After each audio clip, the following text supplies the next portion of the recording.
Prepare yourselves for a journey into the darkest corners of the imagination, where whispers linger and nightmares come to life. Our channel is your portal to spine-chilling tales that will grip your soul and leave you checking the shadows long after the screen goes dark. Dare to subscribe, dare to explore, and brace yourself for the horror that awaits, only on Shiverscript Stories.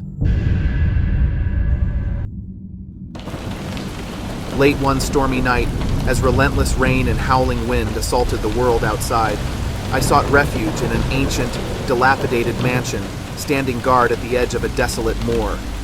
Its looming silhouette, like a sentinel against the tempest, beckoned me with the promise of shelter from the wrath of the elements. Pushing open the gate, its hinges screamed in protest, and a bolt of lightning momentarily unveiled the mansion's foreboding facade. Cracked windows and crumbling bricks bore witness to the passage of time, a silent testimony to the mansion's slow descent into decay. Warily, I stepped over the threshold, and the door groaned shut behind me, swallowing me whole into the cavernous darkness within. The only sounds that dared greet me were the distant rumble of thunder, a beast stirring from its slumber, and the ominous creaking of floorboards beneath my cautious footsteps.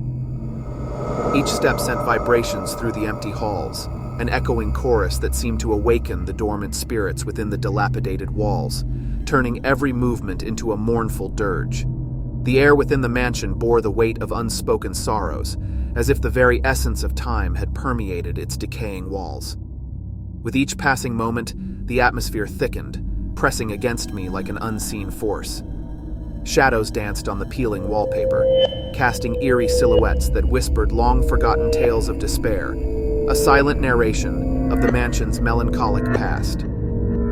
In a dimly lit hallway, a feeble glow emanated from a flickering sconce, revealing the extent of the mansion's decay.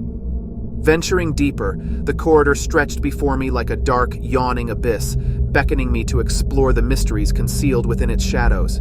It was there, at the end of the corridor, that I first saw her, a small, ghostly figure with long, matted hair obscuring her face. She stood in silence, her tattered white dress barely visible in the encompassing darkness. A hesitant breath escaped my lips as I approached, drawn by an inexplicable force. The only audible sound was the soft weeping that echoed through the stillness, a haunting lament that resonated with the mansion's own melancholy. The closer I came, the colder the air around me became, sending shivers down my spine. Her figure became clearer as I reached out, a spectral silhouette framed by the dim light. Yet, the more I tried to bridge the gap between us, the more the shadows clung to her form. Her mournful gaze remained fixed on some unseen tragedy, and as I spoke words of comfort, she remained silent, trapped in a purgatory of perpetual sorrow. The air turned frigid as I backed away, my footsteps reverberating through the desolate corridor wall. The mournful sobs of the ghostly figure followed, growing louder with each retreating step. It was a lament that transcended the boundaries of the material world, a sorrowful symphony that reverberated through the labyrinthine corridors of the mansion. Desperation took hold as I ran, the echoing footsteps and chilling sobs pursuing me like relentless specters. The mansion transformed into a maze of sorrow, its walls closing in on me as I navigated the twisting corridors in a frantic bid for escape. The storm outside mirrored the tempest within, each clap of thunder synchronized with the ghostly cries that echoed through the haunted mansion. Even as I reached the exit, the sound of the weeping lingered in the air, an ethereal melody that clung to my very soul. The stormy night welcomed me back with open arms, raindrops mingling with tears that weren't my own. The mansion, a spectral relic on the moor, whispered its secrets into the wind, leaving me haunted by the memory of the small, ghostly figure with tear-streaked eyes.